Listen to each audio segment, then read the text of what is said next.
کیا آپ نے کبھی سنا ہے کہ بعض گھر اینٹوں اور سیمنٹ سے نہیں بلکہ نحوست اور سایوں سے بنتے ہیں؟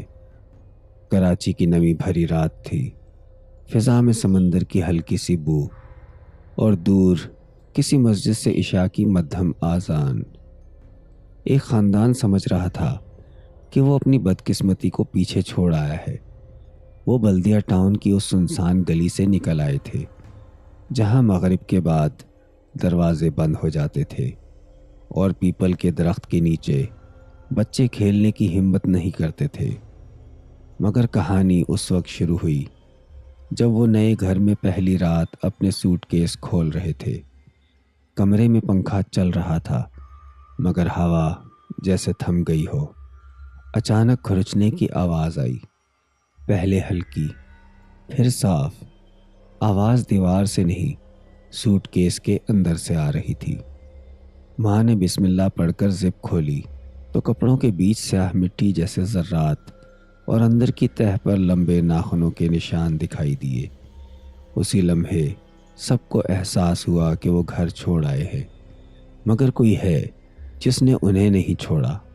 بلدیہ ٹاؤن کا وہ 2 منزلہ مکان باہر سے عام لگتا تھا مگر اس کے ارد گرد ایک عجیب سی نحوست چھائی رہتی تھی۔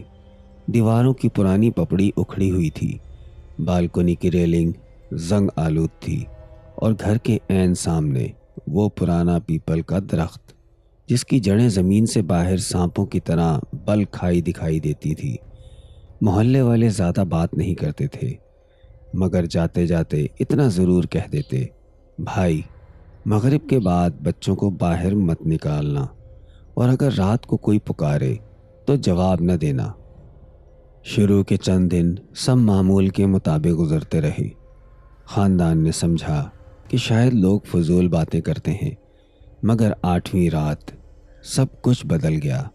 رات تقریباً 1:30 بجے کچن سے برتنوں کے ٹکرانے کی آواز آئی، ایسی جیسے کوئی غصے میں چیزیں الٹ پلٹ کر رہا ہو۔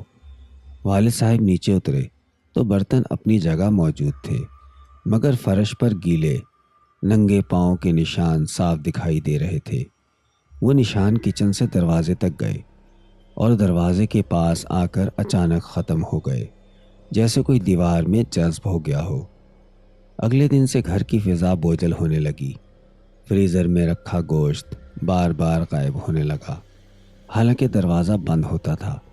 کبھی رات کے سناٹے میں جلنے کی بو آتی، کبھی ایسی سڑاند جیسے کوئی چیز دیواروں کے اندر گل رہی ہو۔ ماں نے قرآن کی تلاوت بڑھا دی، مگر عجیب بات یہ تھی کہ جیسے ہی آیات کی آواز بلند ہوتی، اوپر کی چھت سے ہلکی ہلکی ٹھک ٹھک سنائی دینے لگتی، گویا کوئی احتجاج کر رہا ہو یا غصے میں پاگل ہو رہا ہو۔ پھر وہ رات آئی جس نے سب کو ہلا دیا۔ راوی اپنے کمرے میں لیٹا تھا جب اسے محسوس ہوا کہ کوئی آ کر بستر کے کنارے بیٹھ گیا ہو۔ گدا ہلکا سا دبا، سانس کی مدھم آواز سنائی دی۔ اس نے سمجھے بغیر آنکھیں بند رکھیں اور ہاتھ بڑھا کر چہرے کو چھوا۔ جلد نرم تھی مگر ٹھنڈی، غیر انسانی حد تک ٹھنڈی۔ اس نے آہستہ سے کہا، عارفہ جا کر سو جاؤ۔ چند لمحوں بعد وزن ہٹ گیا۔ صبح پتہ چلا کہ عارفہ تو پوری رات اپنے کمرے میں سو رہی تھی، دروازہ بھی اندر سے بند تھا۔ اس واقعے کے بعد گھر میں سرگوشیاں بڑھ گئیں۔ کبھی دیوار کے اس پار سے نام لے کر پکارا جاتا، کبھی سیڑھیوں پر کسی کے دوڑنے کی آواز آتی، مگر اوپر کوئی نہ ہوتا۔ پیپل کے درخت کی شاخیں رات کو کھڑکی سے ٹکراتی تو ایسا لگتا جیسے کوئی اندر آنے کی کوشش کر رہا ہو۔ ایک بار چھوٹی بہن نے کہا کہ اس نے کھڑکی کے باہر سفید کپڑوں میں ایک سایہ دیکھا جو شاخوں کے بیچ جھول رہا تھا، بال چہرے پر گرے ہوئے اور آنکھیں نہ نظر آنے والی۔ اب یہ صرف ڈر نہیں تھا، یہ ایک موجودگی تھی، ایسی چیز کی موجودگی جسے دیکھے بغیر بھی محسوس کیا جا سکتا تھا۔ گھر کے ہر کونے میں، ہر سانس میں، ہر خاموشی میں، اور سب سے خوفناک بات یہ تھی کہ وہ وجود جلدی میں نہیں تھا، وہ جیسے آہستہ آہستہ اپنی جگہ مضبوط کر رہا تھا۔ انتظار میں کہ کب یہ خاندان مکمل طور پر اس کے حصار میں آ جائے۔ جب گھر میں خوف معمول بن گیا تو آخر کار والد صاحب نے فیصلہ کیا کہ اب مدد لینی ہوگی۔ محلے کے ایک بزرگ نے ایک عامل کا پتہ دیا، ایسا شخص جو نظر نہ آنے والی چیزوں سے نپٹنے کے لیے مشہور تھا۔ وہ عصر کے بعد آیا، درمیانی عمر، سنجیدہ چہرہ، آنکھوں میں غیر معمولی ٹھہراؤ۔ گھر میں قدم رکھتے ہی وہ رک گیا، جیسے کسی نے اس کے کان میں سرگوشی کی ہو۔ اس نے آہستہ سے کہا، یہ جگہ ٹھیک نہیں ہے۔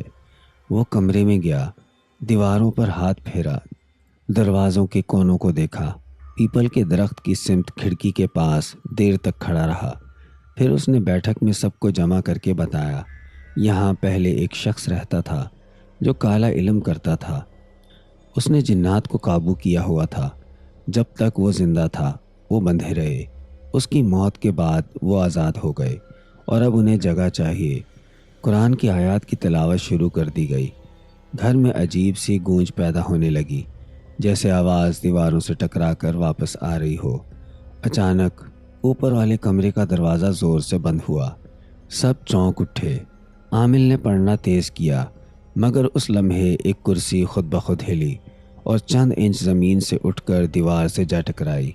شیشے کا آئینہ چٹک گیا، چھت سے مٹی کے ذرات گرنے لگے، بچوں کی چیخیں گونج اٹھیں۔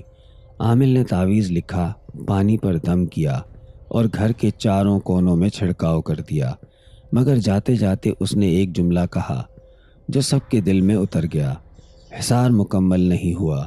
یہاں ایک بدرو ہے جو انہیں راستہ دے رہی ہے، اسے ڈھونڈنا ہوگا۔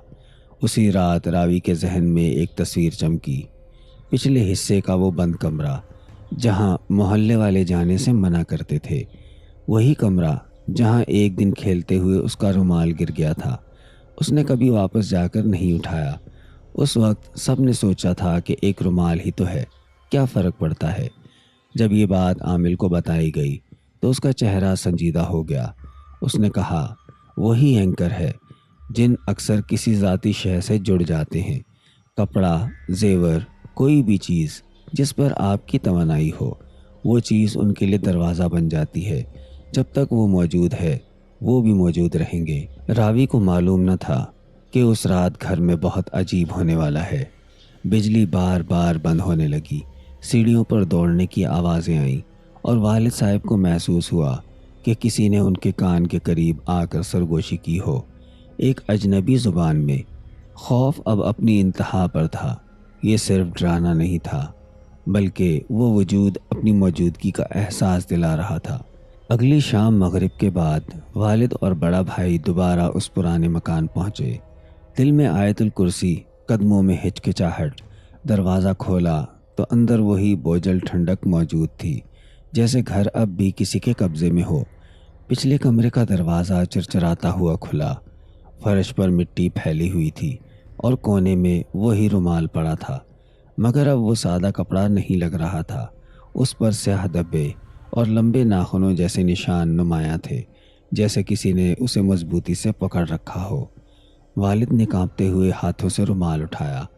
ایک لمحے کو کمرے میں ہوا بھاری ہو گئی، جیسے کسی نے روکنے کی کوشش کی ہو، مگر وہ دونوں باہر نکل آئے۔ گھر پہنچ کر مخصوص دعاؤں کے ساتھ اسے جلایا گیا۔ آگ نے جیسے ہی کپڑے کو اپنی لپیٹ میں لیا، سیاہ دھواں اٹھا اور ایک عجیب سی بدبو فضا میں پھیل گئی۔ پھر اچانک سب کچھ معمول پر آ گیا۔ راوی نے گہرا سانس لیا، سینے کا بوجھ ہلکا ہو چکا تھا۔ دیواریں خاموش تھیں، چھت پرسکون، اور رات پہلی بار بے خوف گزری۔ انہیں تب سمجھ آیا، سایہ گھر کا نہیں تھا، راستے کا تھا، اور جب راستہ جل گیا، سایہ بھی ختم ہو گیا۔